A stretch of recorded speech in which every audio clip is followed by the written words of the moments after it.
Em vídeo divulgado pelas redes sociais, o senador Plínio Valério afirmou que, assim que iniciar o ano legislativo, pedirá o desarquivamento e promoverá o andamento de projeto do senador Regufe, que proíbe o financiamento de obras pelo BNDES em outros países, como já foi anunciado por Lula para a Argentina.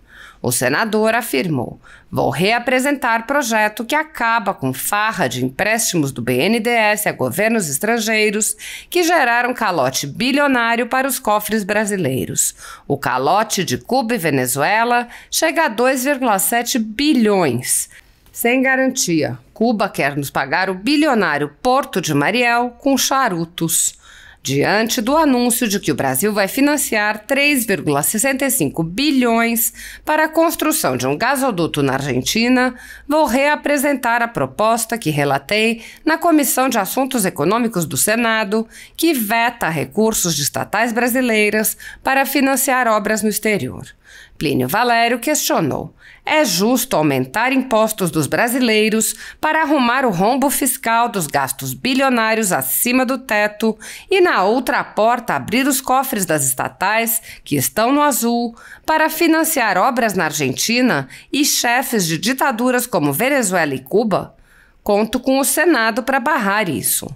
O senador disse considerar o projeto de suma importância e afirmou: "Acaba mesmo com a farra que o PT fez no governo passado e quer fazer agora, financiando obras no exterior, principalmente Cuba e agora Argentina, em detrimento da população brasileira." Plínio Valério disse: "Considero uma afronta fazer obras lá, deixando de fazer aqui."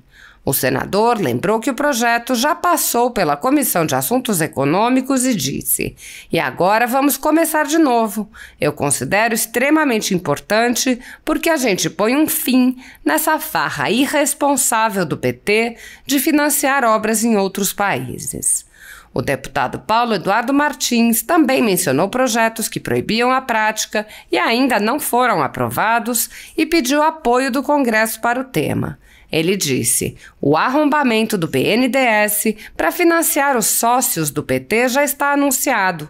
Para evitar isso, no ano passado apresentei o PL 3019 de 2022, que proíbe que o BNDES empreste dinheiro para o estrangeiro. É imprescindível que o Congresso apoie essa tese. Já vimos esse filme. O fim é ruim." Sob o comando do senador Rodrigo Pacheco, o Senado experimentou uma intensa paralisia e projetos importantes não tiveram qualquer andamento, em especial na Comissão de Constituição e Justiça, que praticamente não funcionou nas mãos do senador Davi Alcolumbre. Pacheco seguiu os passos de Alcolumbre ao impedir o andamento de pedidos de impeachment de ministros do Supremo Tribunal Federal. Mesmo com milhões de assinaturas, os pedidos foram engavetados às dezenas pelo senhor presidente do Senado. Apoiadores do ex-presidente Jair Bolsonaro e pessoas que apenas têm um discurso diferente do imposto pelo cartel midiático vêm sendo perseguidos, em especial pelo Judiciário, além dos inquéritos conduzidos pelo ministro Alexandre de Moraes, do Supremo Tribunal Federal. Também o ex-corregedor do Tribunal Superior Eleitoral, Luiz Felipe Salomão, criou seu próprio inquérito administrativo e ordenou o confisco da renda de sites e canais conservadores, como Bárbara do canal Te Atualizei e a Folha Política. Toda a receita gerada pelo nosso jornal desde 1º de julho de 2021 está bloqueada por ordem do TSE, com o aplauso dos ministros Luiz Roberto Barroso, Alexandre de Moraes e Edson Fachin. Há mais de 18 meses, toda a renda do nosso trabalho vem sendo retida sem qualquer previsão legal. Sem a possibilidade de receber a renda de seu trabalho, o jornal corre o risco de fechar. Se você apoia o trabalho da Folha Política e pode ajudar, use o QR Code que está visível na tela para doar qualquer quantia ou use o código ajude@folhapolitica.org. Caso não utilize Pix, há a opção de transferência bancária para a conta da empresa Raposo Fernandes, disponível na descrição deste vídeo e no comentário fixado no topo. Há 10 anos, a Folha Política faz a cobertura da política brasileira, mostrando atos, pronunciamentos e eventos dos três poderes, quebrando a espiral do silêncio imposta pelo cartel de mídia que quer o monopólio da informação. pix@folhapolitica.org. Assista! Assim que começar o ano legislativo, já no dia 2 de fevereiro, eu vou entrar com um pedido de desarquivamento do projeto do meu amigo senador Regufe. Todo final de legislatura se arquiva aqueles projetos que o senador já não está mais no Senado, por entender que esse projeto é de suma importância, acaba mesmo com a farra, aquela farra que o PT fez no governo passado e quer fazer agora, financiando obras no exterior, em governos, principalmente Cuba e agora Argentina, em detrimento da população brasileira, deixando de fazer obras aqui, que a gente pode, e o que eu considero uma afronta, querer fazer obras lá, deixando de fazer aqui. Então, esse projeto do meu amigo Regufe acaba com essa farra. Eu vou estar pedindo, colhendo 27 assinaturas para desarquivar e levar adiante. Eu fui o relator no ano passado desse projeto que passou na CAI. E agora vamos começar de novo. Eu considero extremamente importante, porque a gente põe um fim nessa farra irresponsável do PT de financiar obras em outros países. Vou extrapolar um pouquinho o tempo, os 3 minutos, mas deve chegar uns 5 minutos, porque eu não posso, não devo, sob pena da história, não perdoar, de, após essas eleições, deixar a posição clara, cristalina de um senador do Amazonas para dizer o que pensa a respeito do que houve, no que se diz respeito ao desrespeito dos 3 poderes. A campanha eleitoral e a gravidade de muitos incidentes ocorridos durante o seu desenrolar nos trouxeram uma lição de grande importância. Não se trata mais de saber quem ganhou ou quem perdeu. Uma constatação mais forte do que essa se impõe, e essa constatação é a seguinte: precisamos reconstruir o sistema de 3 poderes no país. Se vivemos momentos de grande turbulência, isso se deve a distorções ocorridas no exercício das prerrogativas constitucionais. E isso se deve a uma série de atos que claramente fraturaram o equilíbrio entre os 3 poderes e colocaram em risco a democracia. Podemos listar aqui essas distorções.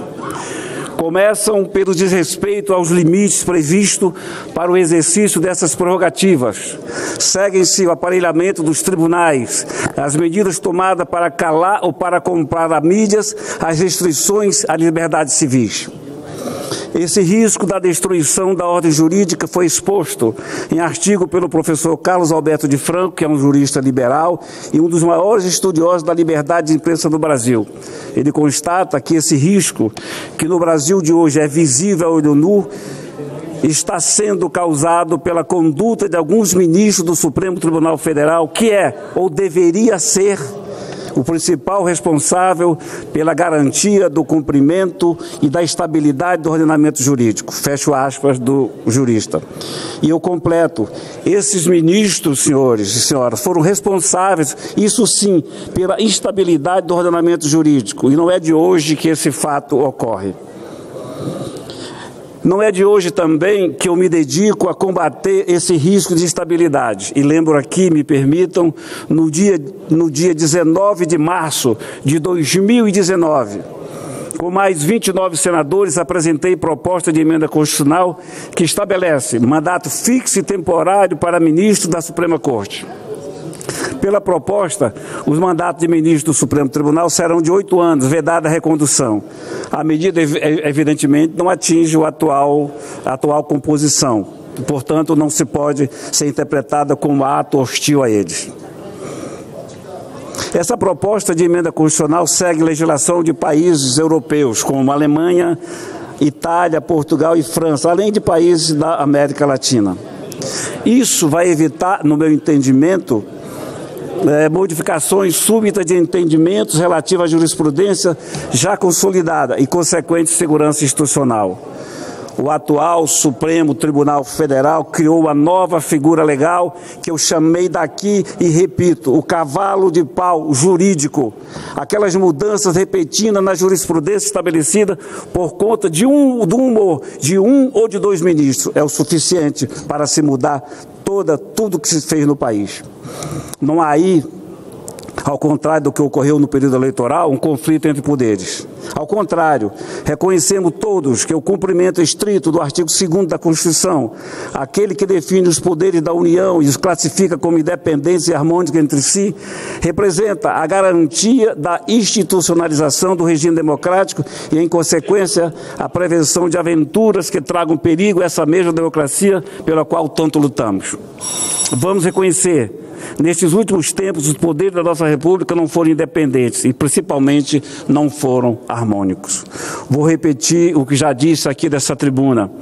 O inciso 2º do artigo 52 da Constituição diz que compete privativamente ao Senado Federal processar e julgar os ministros do Supremo Tribunal Federal nos crimes de responsabilidade. Temos dezenas de pedidos de impeachment envolvendo o ministro do Supremo. Nenhum foi examinado seriamente. Votá-los nem pensar. Portanto, estou aqui, e me desculpem, cobrando que o Senado faça a sua parte. Vale a pena aqui ler o artigo que diz, o artigo 39 da Lei 10.079, de 1950, que define à perfeição os crimes de responsabilidade de ministro da Corte. Você, brasileiro, você, brasileira, pode tirar suas conclusões, que eu vou ler aqui o artigo 39. São crimes de responsabilidade dos ministros do Supremo Tribunal Federal. 1. Alterar por qualquer forma, exceto por via de recurso, a decisão ou voto já proferido em sessão do tribunal. Isso a gente vê constantemente. Mais recente foi uma ministra. 2. Proferir julgamento quando por lei seja suspeito na causa. Hoje tem ministro denunciando, julgando e condenando. 3. Exercer atividade política partidária, o que se vê é ministro sendo partidário. 4. Ser patentemente dissidioso no cumprimento dos deveres do cargo. Está cheio deles fazendo isso. 5. Proceder de modo incompatível com a honra, dignidade e decoro de suas funções. E eu posso citar aqui pelo menos 3 ministros que podem ser enquadrados em todos esses artigos. Final, agradecendo a sua paciência. A essa sequência de violações somam-se outras que decorrem de práticas abusivas causadas por distorções nas normas internas dos tribunais superiores. Foi assim, olha só, senador, que o Supremo Tribunal Federal encontrou no início do ano, portanto já está defasado, nada menos do que 377 julgamentos suspensos por pedido de vista dos ministros. É uma distorção tremenda, e eu vou citar aqui pedido de vistas antigos, de 3 ministros. Roberto Barroso tem um pedido de vista que vai completar 6 anos. Alexandre de Moraes vai completar um pedido de vista de 2 anos. E o ministro Fachin de quase 2 anos. Pasme, e eu encerro. Julgamentos parados por pedido de vistas. Alexandre de Moraes, 53 pedidos de vista em aberto. Roberto Barroso, 43 pedidos de vista em aberto. Edson Fachin, 8 pedidos de vista em aberto. Aqui, quando a gente pede pedido de vista, nós cumprimos a lei. O que dizer de um tribunal responsável para fazer cumprir a lei que não cumpre sua própria lei? Portanto, estou fazendo isso e repito. Finalizo reafirmando que os senados e senadores, nós temos que agir. Motivos não faltam. Motivo não falta, eu citei aqui. Nós temos essa prerrogativa. A população brasileira nos cobra uma ação e uma atitude. Portanto, o pedido que faço, a cobrança que faço, a relembrança que faço aqui é de que nós, senadores, estamos no dever moral de fazer cumprir a Constituição e colocar determinado ministro em seu lugar, botar um freio no Supremo Tribunal Federal, que pode muito, mas não pode tudo.